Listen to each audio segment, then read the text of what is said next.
or something. Anyway, from Einstein to David Melville, which is a small transition. So David was one of our eminent surgical colleagues who I've known a long time, and I didn't know that David knew anything about Norwegian leprosy. And I'm looking forward to finding out that he does. So without further ado, I'm going to hand over to David. And thank you for stepping in. David has stepped in at rather short notice because he had to change the schedule. So double thanks, not just for telling us about Norwegian leprosy, but also taking the session. Well, I'm very pleased to have this opportunity to tell you about this. And I, as you say, I feel rather embarrassed. I'm a colorectal surgeon, so I don't know an awful lot about infectious diseases, and I'm talking to a lot of people who know much more about it. But I went with my youngest son to visit Norway and went to visit this place, St. George's Hospital in Norway. And I thought it was a wonderful place. And when I heard that they had a gap and could I fill it at short notice, I agreed. So I hope you'll feel it's worthwhile, because the story, I think, is fascinating of how they worked out the cause of leprosy in Norway. Seems rather an unlikely place for them to do so. And some of the meanderings along the routes are rather interesting. And I think there are also some interesting comparisons with George's. Anyway, this is the St. Jorgens Hospital in Norway, as you can see, which is now a museum. And if any of you are in Bergen, I'd encourage you to go and see it. So disclaimers, I'm not a microbiologist. I was intending to get a microbiologist to assist me, but having to come in at short notice, that hasn't been possible. I don't work for the Norwegian Tourist Office, although if any of you are feeling about you'd like to go to Bergen, I would encourage you to do so. I'm a semi-retired colorectal surgeon. I still do a cancer clinic. I've never diagnosed anybody with leprosy, but I have met leprosy patients at the Karigari Hospital in southern India, which I'll talk about briefly at the end of the talk. So you have to tell everybody what you're going to do in advance. I always find this rather curious. But anyway, so I'm going to tell you about St. Jorgens Hospital. I'm not sure how you should pronounce it, but this is obviously the Scandinavian version of George's in Bergen, and show you some pictures of it. Explain the link between the hospital and leprosy, discuss some of the epidemiology of leprosy and the response of Norway to leprosy in the 19th century when they had a big problem with it. The discovery of the bacteria causing leprosy, the ethical problems of proving the cause of the disease, and some parallels between research at St. George's and St. Jorgens, and discuss the use of tendon transplants in southern India. So there is a little bit of surgery at the end. So I'm sure you all know, but I didn't. Here are the Shetland Islands off the north coast of Scotland, and Bergen in western Norway is parallel. Well, that's where it is. And it's often pointed out that the Shetland Islands are a lot closer to Norway than they are to London. Anyway, this is an old picture of an old map of the central part of the harbour in Bergen, and there is the hospital on this drawing here. So this is that corner you can see there. I think this church you can see here is this spire you can see here, and there's the hospital. So it's quite central. And if you go to visit Bergen, you can take the funicular railway up to the top here, where you get a wonderful view looking out towards the North Sea. So that's the view looking the other way. And the hospital, I hadn't really visited the hospital at this point on the trip, but I think the hospital is under these trees here. So it's quite central. That's where it is. And one of the things which is interesting about reading about other people's hospitals is to realize that what you thought was unique to this country is actually a process that other countries have gone through as well. So this hospital started off as a religious foundation, the Nonesta Convent, which ran the hospital until the Reformation. That they had a Reformation as we did, and so suddenly the monasteries were dissolved and there was no medical care. So the hospital was transferred under the king, and he granted them 180 farms to support the hospital. So presumably these 180 farms had previously supported the convent, and now they supported the hospital, which is partly why I think it survived all this time, because presumably it had a lot of money at that stage. So by 1617, there were 52 patients who were described as mainly lepers. There were a lot of fires in Bergen. In 1640, there was a great fire, and sadly, 17 of these patients died.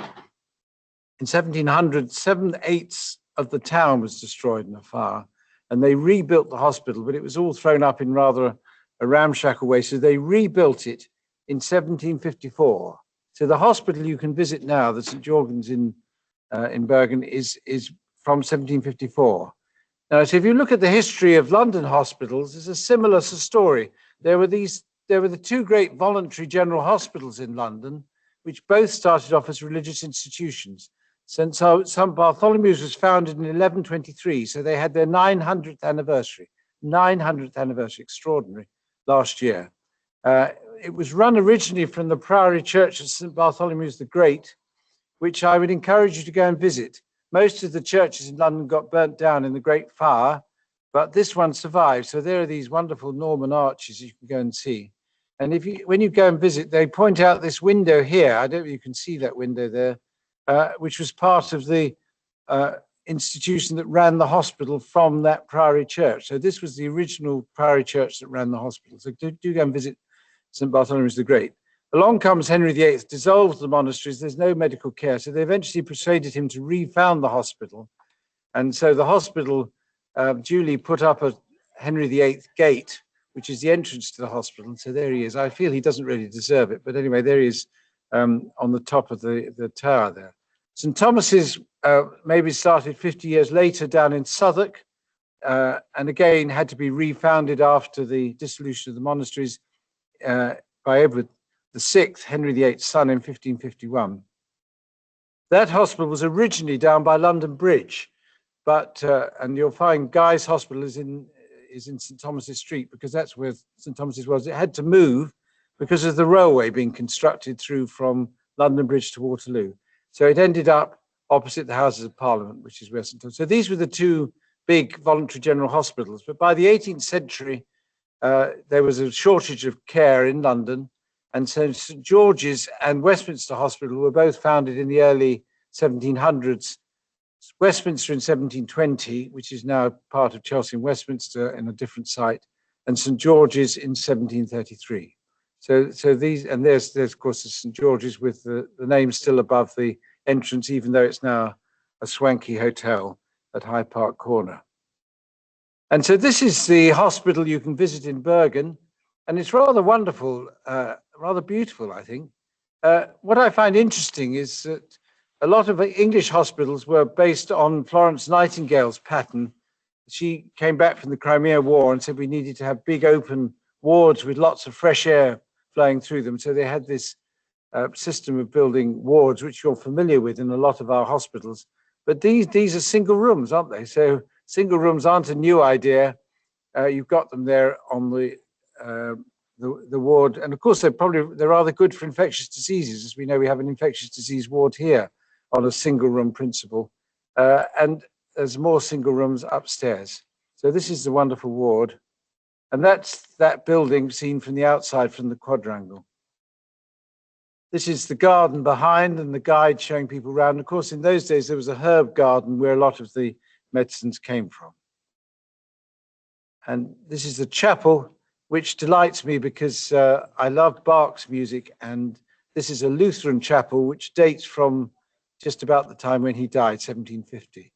And you can see these pews in this wonderful old chapel. Anyway. So what happened there medically? Well, there were 1702, there were 58 patients. By the time they rebuilt it, was 140 patients. And they attempted leprosy cures with mercury baths and diets, which I don't think worked really. And mercury was also used against syphilis. And we'll talk about some of the treatments against syphilis in the early days as we come towards the end of the talk. By 1816, the Reverend Wellhaven, who was the hospital chaplain, described the hospital as a living graveyard and said it was a disgrace and the way lepers were being treated was a disgrace. And for some reason, this polemic that he wrote shook the Norwegian nation, and they were very upset about it. And so they invested in research and in creating leprosy hospitals. And I think it was as a result of that decision that ultimately they found the cause of leprosy. Danielson was appointed the physician in 1841, and he's an important figure. So he becomes the hospital's physician, and he starts off the research looking into the cause. And he does some interesting experiments on the staff, which we'll come on to later on. Anyway, I'll just let you read this rather wonderful quote from Elizabeth Garnett, who visited.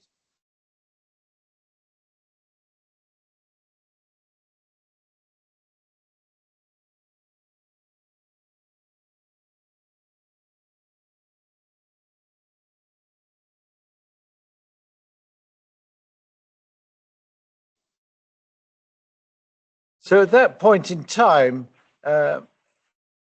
Norway had far more leprosy than anywhere else in Europe. It was the center of leprosy in Europe at that point. One doesn't have exact figures, but that's where it was. And I'll just to show you some of the pictures of how beautiful it is. This is visiting one of the fjords there, and you can see some of the snow on the upper slopes there. This is only about 40 miles from Bergen, and that's looking out the other way. So you see wonderful sights. You see a lot of rain too. I think it rains every other day in Norway, but it is very beautiful. Now, at that stage, you can see that the leprosy in Norway, when they went out and documented it, was largely concentrated around Bergen. So this is Bergen, and this is where it's found most. And by 1890, it's declined dramatically. And maybe this was Hansen's work, maybe it wasn't. We'll come on to that question at the end. But it declined dramatically. It was still most prevalent around Bergen, but it declined dramatically. This is 2016 plot of from the WHO, where leprosy is a problem now. So it's not really a problem in Europe.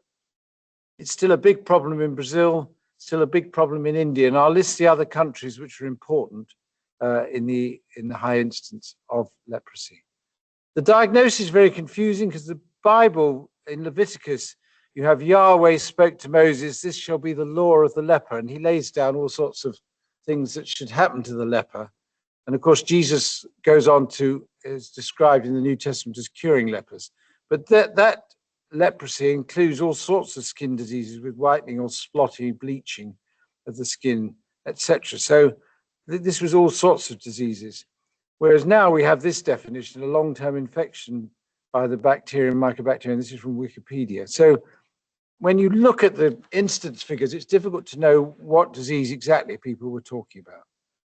But anyway, in Norway, Wellhaven's produced this report. It's a really big problem in Norway. It's not a problem elsewhere in Europe.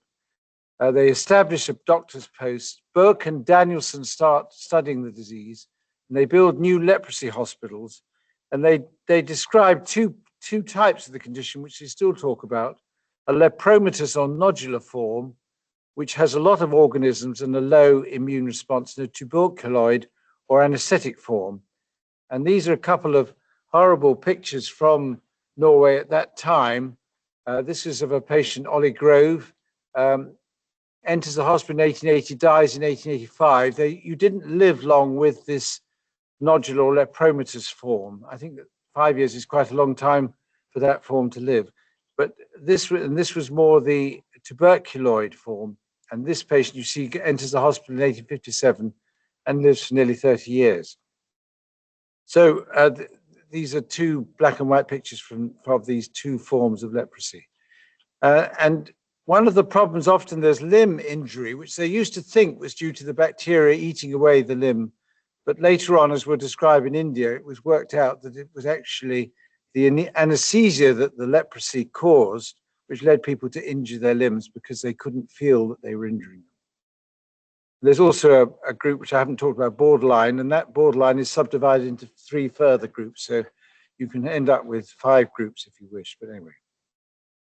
Now, Bork and Danielson, they described leprosy. They established a Norwegian registry.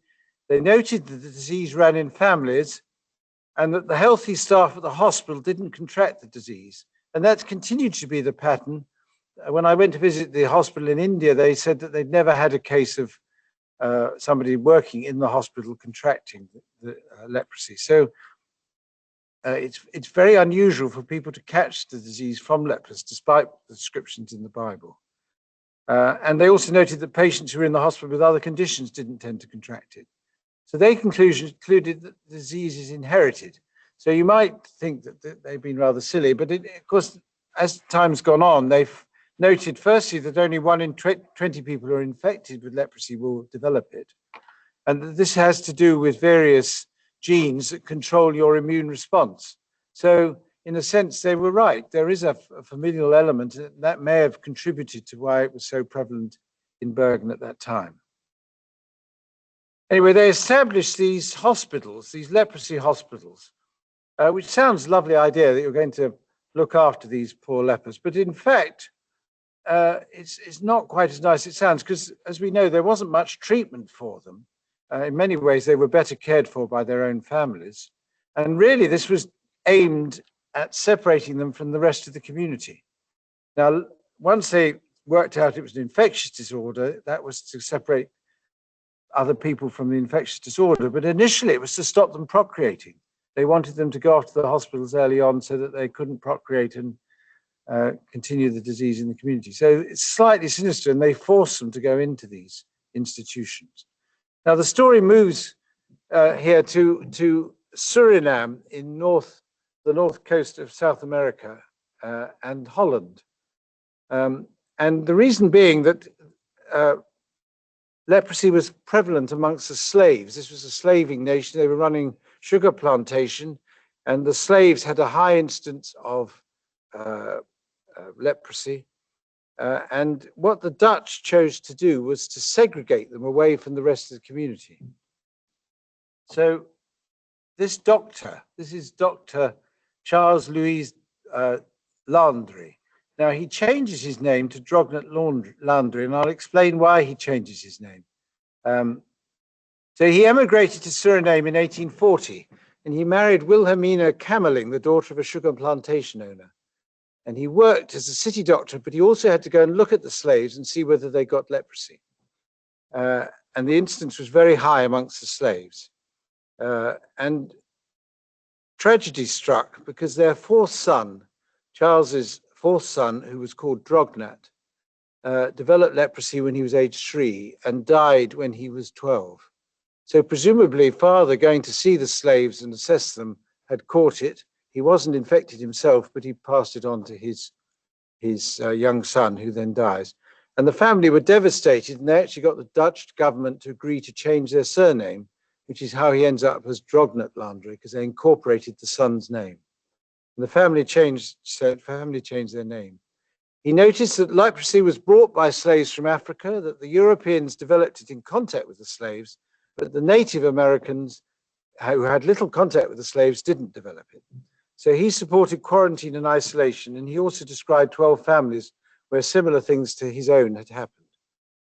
And you'll notice, if you look back at this paper, because it's rather confusing, I put Drognet and Sons, because his eldest son was also called Charles, and they both wrote about it. So it's rather confusing to know which Charles Drognet is writing. But in this, I think it was probably the son, but he calls it the sole cause. He's being very deliberately contentious and saying it's the only cause. It's all due to an infectious disease. So he was nailing his flag to the mast and being very clear about what he thought was going on. Anyway, Hansen's the name, and we now call it Hansen's disease. He's born in Bergen. He graduated in Oslo, and he returned to Bergen. And he read the Drognet Landry report, and he wrote in 1872 that it was that report that made him realize it had to be an infectious disorder. And he identified the bacillus the next year in 1873. So what he did, Hansen, to prove that leprosy was an infection, he looked at the occurrence of leprosy with the general mortality rates, and there was no correlation. So he said it wasn't due to poor living conditions. That may be wrong, and we'll come back to that at the end. He studied patients in the city of Bergen with leprosy and no family history, and they'd invariably had contact with somebody with leprosy. And he similarly found this in West Norway in 69 families. He analyzed the leprosy registry and showed that those places which showed the biggest decline were those where they had most hospitals and most of the people put into a hospital. So what he was saying was that where they had hospitals and they separated lepers off, they got much less leprosy in the community. So he said this was all evidence. And he then identified what he called intracellular staph-like bodies in the cells extracted. Now, he didn't call them bacteria because he wasn't sure what they were. And this was the microscope they were using, and this was at the limits of their resolution then. It was before they'd had oil immersion microscopy developed, and this is the limits of their resolution. And so there's a chap called Albert Neisser, who you'll come across in relation to Neisseria gonorrhea and Neisseria meningitis. He was a Jewish doctor working, Jewish German doctor working in what was then East Germany, which is now Poland. And he'd qualified in Breslau, and he was working on sexually transmitted diseases and leprosy with a dermatologist in a clinic. And hence he described the cause of gonorrhea.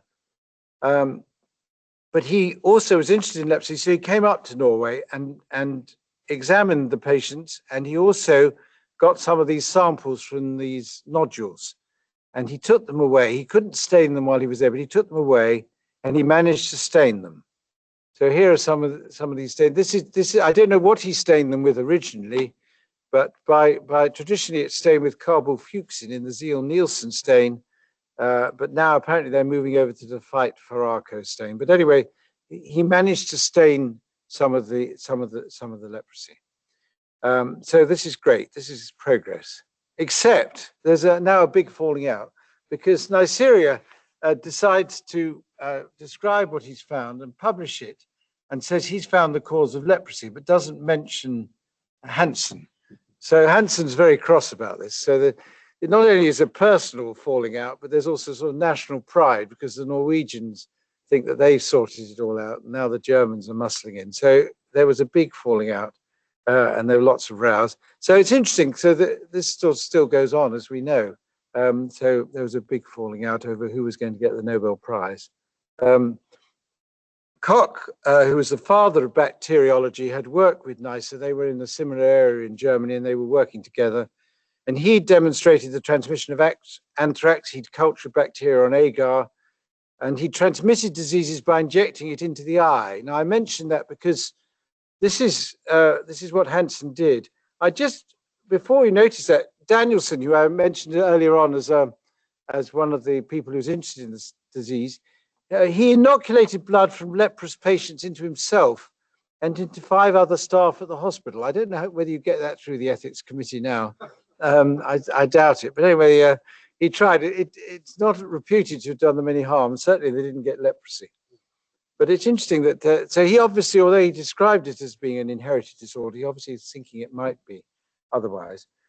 He inoculated, Hansen though, went and inoculated a leprous nodule into rabbits without effect, and he failed to culture the leprous bacilli. And I think to this day, it can't be separately cultured. It's very difficult to culture. So this was a big problem.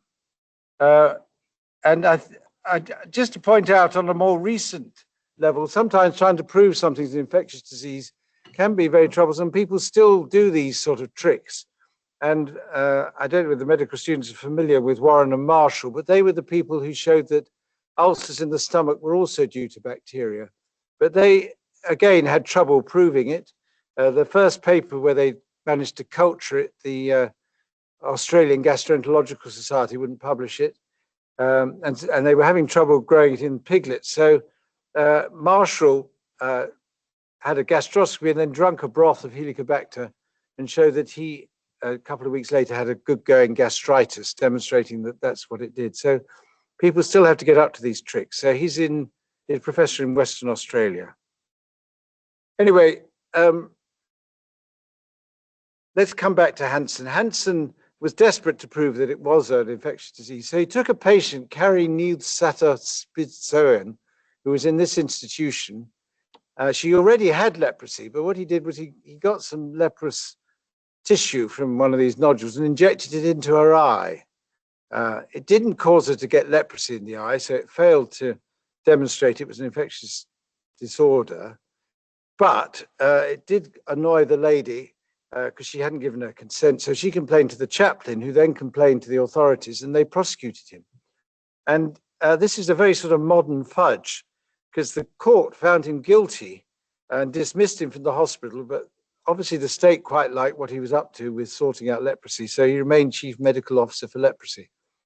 But anyway, and I just think this is a more familiar figure. This is Jenner, of course, in a picture supposed to show him inoculating, vaccinating Phipps, his gardener's son, the famous story that he's supposed to have said to Hunter. He was trying to prove this, and Hunter said, well, why not try the experiment? So he did try the experiment on this child and vaccinated him. But who gave consent for that? And you know, what ethics committee did that go through? And of course it worked and it was wonderful, but what if Phipps had died and it hadn't worked? This is a wonderful poster from a very early, we had anti-vaxxers during COVID, but this is anti-vaxxers back at the time of Jenner. You can see these people developing cows coming out of their mouths and out of their arms and legs and underskirts and all sorts of things. So what if Phipps had died? Obviously Jenner got it right and it all went well, but if he hadn't, it might not have all gone so well. And a more recent dilemma, slightly less controversial. When I came here, the professor of surgery was John Herman Taylor, who was director of surgery here from 1976 to 2002. He's a very gifted man, won the Hallett Prize at the Royal College of Surgeons. He's said to have been a very good surgeon, but I never saw him operate because by the time I came here, he'd given up all operating because he was desperate to prove that Crohn's disease was an infectious disease due to another Mycobacterium avium, MAP. And this is still a controversy. I saw one of the sisters who on the wards here, and she went off to Thomas's where one of the physicians is still giving antibiotics to try and cure Crohn's, and they develop a vaccine. I think it's all still rather controversial. One doesn't hear very much about it now, but he was desperate to try and prove that before he died. Probably, like all these diseases, it's a mixture of genetic and environmental factors, but there we are. So some thoughts on this story of leprosy. I think we're all right for time. We're not, yeah. Firstly, it's easy to dismiss this as, you know, not being of great importance to us because we only see 5 cases a year in the UK amongst, and they're nearly all patients who've come from abroad. But all these tropical diseases have become more important because we do have a population we're treating who are from all over the world. And unless we've seen them and know what these conditions look like, we're liable to miss them. So the countries reporting more than 1,000 cases per year in 21 are Bangladesh, Brazil, DR Congo, Ethiopia, India, Indonesia, Madagascar, Mozambique, Nepal, Nigeria, Somalia, Sri Lanka, and Tanzania. And another figure, actually, I think emphasizes how important it is. So if you have a patient from there, beware, they might, you know, they could have leprosy.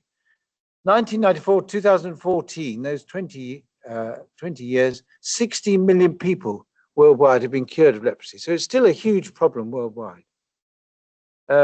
You might be a bit puzzled by this case at the bottom, but this wasn't a case of leprosy, but this was a case I was involved in, I'm ashamed to say, because this was a man who came to see me and I was told he got diarrhea. And the GP wrote, I haven't seen him for 7 years. Well, the reason he hadn't seen him for 7 years was he'd retired to the West Indies, where he contracted HTLV1 infection and strongyloidiasis. But he didn't mention that. When I asked him whether he'd traveled, I got the reply, what business is that of yours? I think they were worried that if we knew that he was abroad, we might charge him for his NHS care. So they pretended that he'd never been abroad. And he had colitis, which was diagnosed by the pathologist. We put him on steroids and he died of a sort of overwhelming infection of strongyloidiasis. So beware, these tropical diseases are going to come your way. And if you're not aware of them all, you'll be in trouble. So is there an animal reservoir? There's no reduction in cases between 2010 and 15. So it's been suggested that the 9-band armadillo might be linked to cases. And there have been 1 or 2 cases in America where they think that's so. I don't know very much about the treatment, but I thought I should say something about the treatment. Otherwise, particularly for the medical students, it's rather an incomplete talk. Obviously, the important drug is dapsone and rifampicin, and multi-drug therapy is now the term. And this, you can look up the various treatments that you can offer. But this was a more recent survey or review. And this is what they were suggesting as the treatment. This is just some of the drugs for leprosy history. So I've just shown you the modern drugs. Proming came in the 1940s, and dapsone in the 1950s, and clofazimine and rifampicin in the 1960s and 70s. Multi-drug therapy was introduced by the World Health Organization in 1981. You might wonder who these two characters down the bottom are. They're actually my parents. On their wedding day. This is my father, rather thin. He's rather thin because he'd been a Japanese prisoner of war, where he'd been on the Burma-Siam Railway, and he picked up amoebic dysentery and malaria and typhus and a number of other things besides, and my mother. But the reason I mention this is he told me a wonderful story which I've never heard described anywhere else, which was when they were relieved from their captivity and the people arrived to relieve them. They said to them, "It's good news, boys, no more needles. It's good news, boys, no more needles." And what they were referring to was that if you had syphilis before the war, you were given a series of unpleasant needles in your bottom with mercury or bismuth with arsphenamine. And when I was a young doctor practicing, we used to see a number of people you could see where they'd had heavy metal injections into their buttocks. So I'd never heard that described, but what they were saying to them was penicillin's been discovered, so it's good news, boys, no more needles. So there you are. Just move to India for a moment. We've moved all over the world, really, haven't we? This is Caligari Hospital in Vellore, near the Christian Medical Hospital, which is where a famous surgeon, Paul Brand, worked. So there is a little bit of surgery for you. Paul Brand worked at the Christian Medical Hospital in Vellore. His parents had been missionaries in India. He came over to England to train as a surgeon during the war, and then went back to southern India after the war in 1946. And it was he who worked out that most of the limb injuries were due to the lack of pain sensation, and so that it was very important to, if people had this anesthesia, that you protected their limbs. And he pioneered the use of dapsone, and then he developed tendon transplants to compensate for where they'd lost the use of their limbs, and so he moved tendons around. So this is where that came from. And I think it emphasizes that although you might be able to cure somebody of the disease, they may still have damage from it, which requires support and other treatment. Another reflection is the absence of the case report. These days, I used to be involved with the clinical section of the Royal Society of Medicine, where we used to present cases once a month, but that's gone away, and it's quite difficult to get cases published now. But single cases can be very important. Phipps was a very important single case, which Jenner had difficulty getting published. The Drognet-Landry case was very important in bringing to their attention and making them pioneer that people knew that you could catch this disease. The Marshall was a single case, wasn't he? And the polyposis gene, which causes polyposis coli, is on the long arm of chromosome 5. And that particularly came to light from this case report, where somebody with severe learning difficulties in an institution developed bowel cancer. And the geneticist took a buccal smear and found that the long arm of chromosome 5 was missing. And then people looked with their various chromosome genetic markers on the long arm of chromosome 5 and found that's where the polyposis gene was. So these are all cases where single cases can be very important. Now, I just said we come back to the question of whether it had to do with health, because this was in the museum. It's a rather wonderful old-fashioned hand-drawn graph, which they had up from 1856 to 1929, looking at the incidence. I'm not very good in Norwegian, but I think this is the incidence of leprosy These are the number of people with leprosy living at home, coming down, and these are the number of people in the institutions. And the point they make is that it's not until at this point that there are more people in hospital than there are at home. So the argument was, because Hansen had no treatment for leprosy, all he was doing was hospitalizing patients. And so the argument was, he was saying, look, I've cured this disease by separating these people from the rest of the population. But in fact, the disease was hugely in decline, quite irrespective of whether the patients were in hospital or not. So maybe it was something else. Maybe it was actually that the people in Norway were becoming rather more prosperous, because it was a very, very poor country, because it has a very short growing cycle, very short period. It's like, and so they had very bad nourishment, and so they were not well. This is rather fun. This is a conference they had in 1909, and here he is at the Hansen sitting at the front with his hat, wonderful hat and walking stick.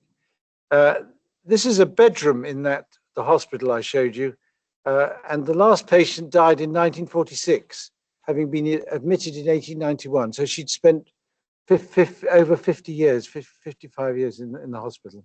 So that was a bedroom in 1935. Whether that was her bedroom, I don't know. And this is a final picture of the wonderful Norway. One of the things about retirement is you have more time to watch television.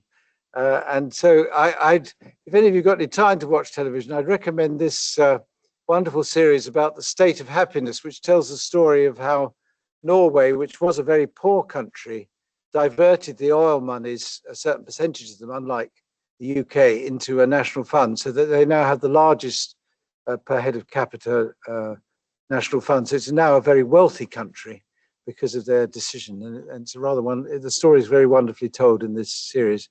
And finally, an author, I don't read a lot, but I would recommend, well, it was one of the students who first brought this chap to my attention. Abraham Verghese is a professor of medicine at Stanford, and he's a very good author. And he wrote Cutting for Stone, which is about a doctor in Ethiopia. And it's a wonderful story. It's one of the medical students who brought it to my attention when I've been teaching them about working in Malawi, where I did do some hernia surgery. Anyway, she recommended that, and I enjoyed reading that very much. And this book, I think, came out last year, and I'm reading it at the moment, The Covenant of Water, which not only is a very uplifting book and makes you proud to be a doctor, but it also writes a lot about leprosy in India, where a lot of the story is set. So I'd encourage you to read Abraham Verghese's book, The Covenant of Water. Anyway, that's enough. So thank you very much.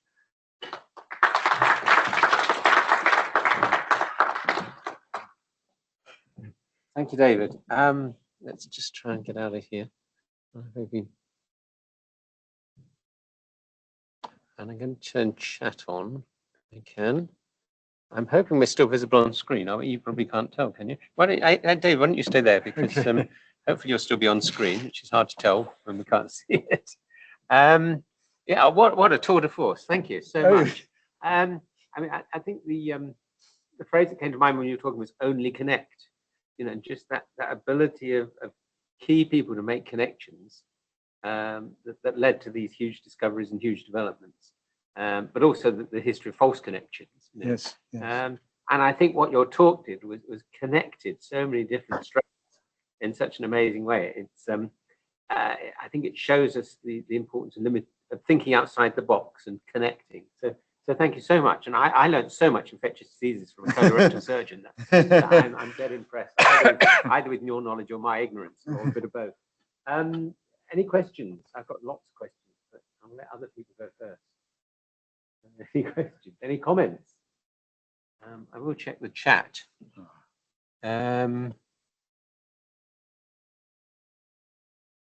One of the interesting grand talks, excellent. We've registered off now. Husband, yeah, Caligari.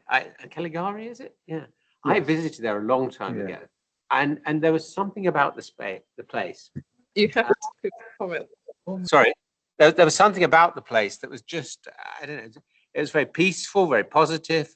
and it had a remarkable ambience, I think. Yes. Whether that's to do with Paul Brand or the spiritual basis of the hospital, I don't know. But I agree. I remember being so impressed by. I just spent a day there, but I still remember it very clearly. Joyce, you were going to say something. I'll give you the mic. Was that Joyce? We have a registrar who's visiting with us, who's done a lot of his training at that Caligari hospital. And actually, I've noticed that it operates by that are very holistic, and it might be something part of what they introduced there. Tasha, would you like to comment about the approach in the hospital?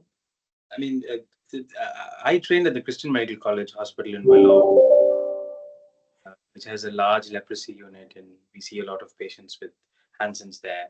And they do a lot of rehabilitative work, especially reconstructive surgery, plastic reconstructive surgery as well.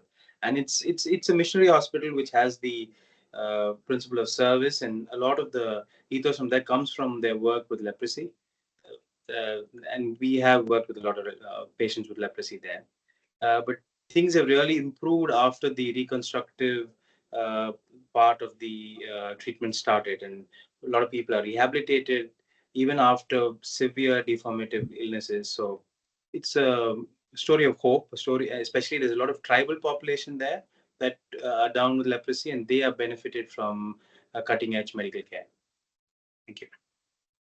Thank you. It was an amazing talk that you gave, David. Thank you. Yes. Any other comments or questions? I think what was it that sort of led you? Was this just an incidental visit to Norway? Yes, no, it's one of the. And then you followed Yes, the yes, our stream of thought. our youngest son wanted to go there, Yes. and then I saw this. I've become more and more interested in medical history, and I saw this leprosy hospital, so I went off to visit it. But I was so impressed, I went back a second time, and also the fact, of course, it's called St. George's. Yes, well, that's good. Yes. I was very taken with that, Yes, yes. and that obviously caught my. And Did they yeah, go ever on. resolve who actually discovered the link with leprosy? Well, they call it Hansen's disease, so he's got the credit, and Nesirio's got the credit for gonorrhea. Whether you'd want to have the credit for gonorrhea, I don't know, but he has. So, and he's obviously a very, very impressive figure. But I suspect if you were having this talk in Germany, I think they then might link Nesirio's name as well, because it was felt that they both contributed. But I suppose you could say that Neisser got a genus, whereas Hansen only got a species. yes. Because he got meningitis as well, of course, didn't he? I think reading the story of these people, I got the impression nice. I don't know how you should say it, nicer or whatever the correct pronunciation, was obviously a fabulous doctor. He ended up as chairman of his hospital very quickly, and he made all these contributions. I suspect he was a very impressive figure, whereas Hansen is. Some of the stuff he got up to was, you felt actually he was there at the right time. It was actually the decision of Norway to sort this problem out that actually was the key to it, more than Hansen. You get the right people and the political will. Yes. That's the feeling. I mean, and I thought your demonstration was very beautiful of sort of immunopathology. And this was taught to me a long, long time ago by a leprologist when I was on a medical elective in Congo, Zaire then. And I remember having this teaching session with this leprologist, and he went through this spectrum where you've got bacterial pathology at one end with lepromatous disease, too many bacteria and not enough immune response. And the other end of the spectrum, you get immunopathology, where you've got very few bacteria but an over-exuberant immune response. And just that. And I suppose, you see it again and again. And it's part of what happened with COVID, of course, is that the pneumonitis was probably immunopathology. Yes. That if you get rid of the virus early, you don't get the later immunopathology of COVID pneumonitis. So this is a recurring story, and being a bit of an immunologist in my spare time, the sort of getting enough of an immune response, but not too much with tuberculoid disease, or not enough with lepromatous disease. Having said that, you do get trouble in the middle as well. So it's not quite as simple as having it just right. Any other comments or questions? And I will say one other thing. Sorry, I'm talking to you about Verghese book on cutting for stone. Yes. I read that. I thought it was a wonderful book, and it is inspirational about medicine and medicine across continents. Well, this new one is too. This Okay, new, so I haven't read the new one. no, well, So you go away from going around not just educated, but also with a book recommendation. What's not to like? Well, should we draw it to a close? Is there anything else in chat? Will we be able to access the recording? Yes, it will be available. I'm not sure where Steve puts them. Yeah, I think if you access the chat, you should access you should have access to Yeah, the recording. yeah. Any other comments from anyone online? In which case, we'll draw it to a close. And that really was one of the best ground rounds we've had for a very, very long time. So thank you very much, David. Thank you very much.